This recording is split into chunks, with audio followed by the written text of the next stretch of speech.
Never ride Hawaiian Airlines. They just kicked us off of the plane for absolutely no reason. Like, it's ridiculous. I was sitting in my seat.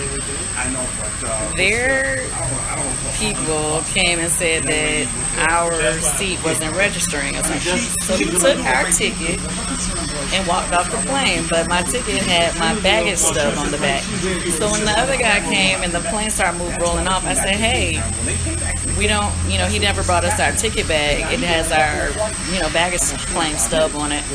And so they went and called, and then they came back and was like, well, the pilot decided he wanted to kick us off the plane because we caused so much commotion.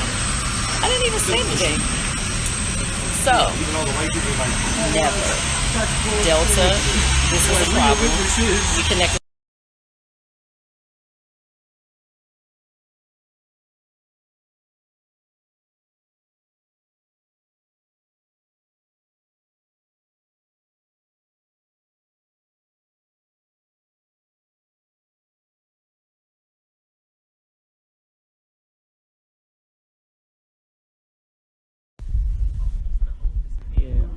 Rest in place. Does anybody great grandmama or grandmama have a pair?